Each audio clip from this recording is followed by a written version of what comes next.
Hello student, good evening. Welcome to Gupta study point channel. मैं रंजना। जैसा कि मेरा जो पिछला वीडियो है, हम आपको विटामिन पे छोड़े थे, यानी कि विटामिन पढ़ा के छोड़े थे। विटामिन क्या होता है हमने ये जाना था, और विटामिन के टाइप्स जाने थे। How many types of vitamin? 2 types of vitamin on the basis of solubility. यानी कि विटामिन कितने प्रकार के होते हैं? विटामिन 2 प्रकार के होते हैं। किसके आधार पे? घुलनशीलता के आधार पे। कौन कौन से? वसा में घुलनशील विटामिन और जल में घुलनशील विटामिन। वसा में घुलनशील विटामिन 4 प्रकार के: vitamin A, vitamin D, vitamin E, vitamin के, यानी कि एडेक। ठीक है। नेक्स्ट अगर बात करें जल में घुलनशील विटामिन, तो 2 विटामिन, विटामिन बी और विटामिन सी। अगर हम आगे बढ़े तो हमने आपको ये भी बता दिया था कि मतलब हमारा जो स्टार्ट हुआ था फैट सॉल्युबल विटामिन, यानी कि वसा में घुलनशील विटामिन जो हम स्टार्ट कर दिए थे, और हमने उस पर एक वीडियो भी दे दिया था जिसमें हमने विटामिन ए और विटामिन डी की बात की थी। कौन कौन सी विटामिन बात की थी? विटामिन ए और डी की हमने बात की थी कि विटामिन ए क्या होता है, डी क्या होता है। आप हमारा वीडियो डाल के देखेंगे, मतलब सर्च करेंगे, आपको मिलेगा कि विटामिन ए और डी हमने वहाँ पढ़ा दिया है। आज मैं स्टार्ट करने वाली हूँ विटामिन ई। ठीक है। विटामिन ई होता क्या है? देखिए, विटामिन ई की अगर बात करें तो इसका रासायनिक नाम है टोकोफेरॉल, यानी कि इसका रासायनिक नाम है टोकोफेरॉल। इसके अगर हम सोर्स की बात करें, सोर्स यानी स्रोत, स्रोत समझ रहे हैं, कहाँ कहाँ पाया जाता है? विटामिन ई किन किन खाद्य पदार्थों में पाए जाते हैं, हम इनकी बात करेंगे। तो विटामिन ई की अगर बात करें किन किन खाद्य पदार्थों में पाए जाते हैं, तो पहला आपका ये हो गया एग में, अंडा में। दूसरा हो गया व्हीट में, गेहूं में। ठीक है। तीसरा हो गया ग्रीन लीफ, हरी पत्तियां, हरी पत्तियां, हरी पत्तीदार सब्जियां। ठीक है। ग्रीन लीव्स यानी हरे पत्तेदार सब्जियों में पाया जाता है। अगला बात करें आपके मीट की, समझ रहे, मीट, मांस। ठीक है। वहाँ पे क्या है आपके ये, यानी कि अंडा, गेहूं, दूध, हरी पत्तेदार सब्जियां आदि में विटामिन ई पाया जाता है। ठीक है। रासायनिक नाम टोकोफेरॉल, सोर्स यानी स्रोत तो आपका अंडा, दूध, मीट, मांस, मछली। ठीक है। यहाँ पे आपके ये पाए जाते हैं।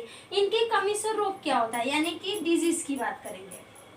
विटामिन ए की कमी से कौन सा रोग होता है? तो सबसे पहला जो रोग है इनफर्टिलिटी। क्या बोलते हैं? Infertility, infertility. ठीक है।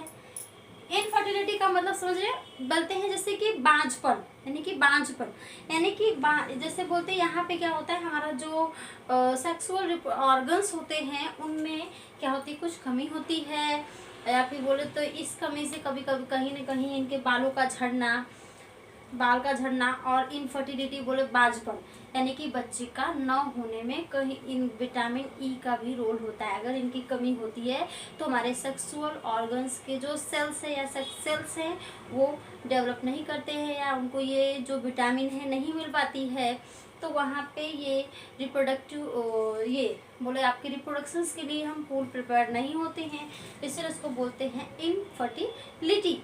ठीक है। नेक्स्ट देखिए, ये हो गया आपका विटामिन ई। अगर अगला अब हम बात करें कि अगला क्या है, तो अगला विटामिन बात करते हैं, तो अगला हमारा देखिए एडेक, यानी कि लास्ट क्या बचेगा? के। आप यही पढ़े ना, एडेक।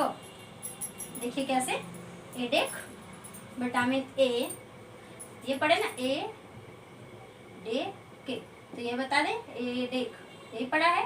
तो ए हो गया, डी हो गया, ई हो गया, अब क्या बचा है? के। ठीक है।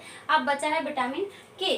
तो विटामिन के की अगर बात करें तो देखिए, विटामिन के का रासायनिक नाम जो है वो है नेप्थोक्यूनॉन। नेप्थोक्यूनॉन।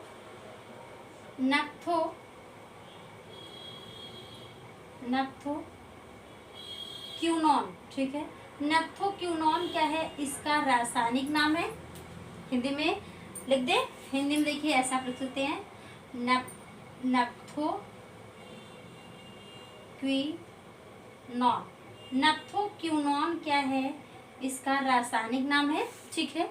विटामिन ई का रासायनिक नाम नेप्थोक्यूनॉन है। कहाँ कहाँ ये पाया जाता है? तो सोयाबीन में, लीवर में, एग्स में, और टोमेटो में, और ग्रीन हरे पत्तेदार सब्जी, ग्रीन लीफ वेजिटेबल।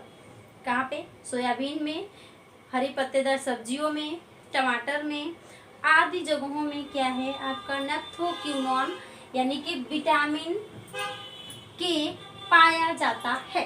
ठीक है, इसकी कमी से कौन सा रोग होता है? तो इसकी कमी से देखिए सबसे पहला जो आपका 2 रोग पढ़ना है, इसकी कमी से एक और जो रोग होता है जिसको बोलते हैं हीमोफीलिया। यहाँ लिखते हैं ना हीमोफीलिया।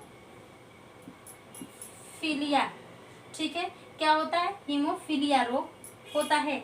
हीमोफीलिया में होता क्या है? बात आती है हीमोफीलिया रोग में क्या होता है। तो इस रोग में जो रोग क्या होता है कि यदि व्यक्ति को एक बार चोट लग जाती है तो ब्लीडिंग लगातार होती है, ब्लीडिंग बंद होता ही नहीं है। ठीक है, विटामिन ए की कमी के में क्या होता है, अगर व्यक्ति को एक बार चोट लगती है तो लगातार ब्लीडिंग क्या है होता रहता है। इस रोग को ही हम क्या बोलते हैं? हीमोफीलिया।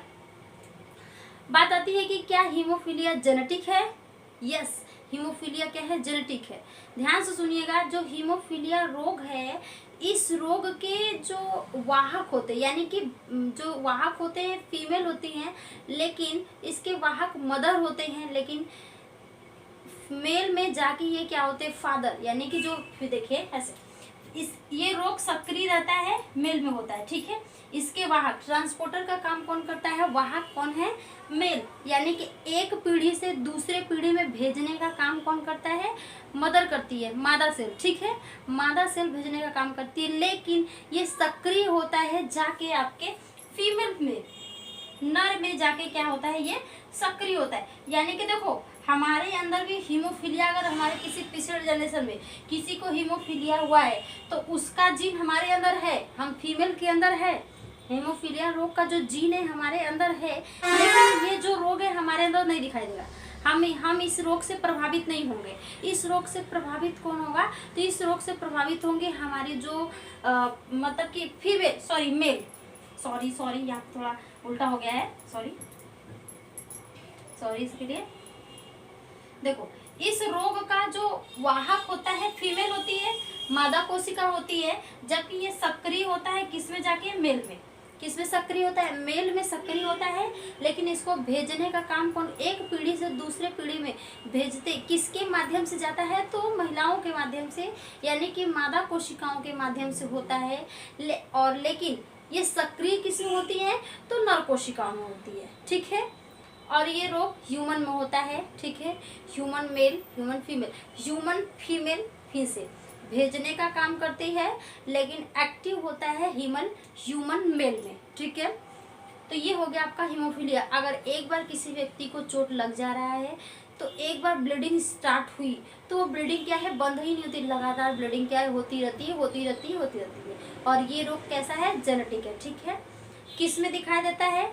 ये दिखाई देता है नर में, लेकिन इसे भेजने का काम कौन करती है? मादा। हमारे अंदर बाय द वे अगर हमारे किसी पीढ़ी के किसी भी पूर्वजों में अगर हीमोफीलिया रोग हुआ है तो हमारे अंदर उस रोग का जीन है, लेकिन हमें दिखाई हमारे अंदर क्या है? वो सक्रिय नहीं होगा, सुसुप्तावस्था में क्या है? बैठा हुआ है। वो जाके सक्रिय किस में होगा? हमारे अगले पीढ़ी के किस में? मेल में जाके होगा। बात समझ में आ गई? तो ये हो गया आपके हीमोफीलिया की बात।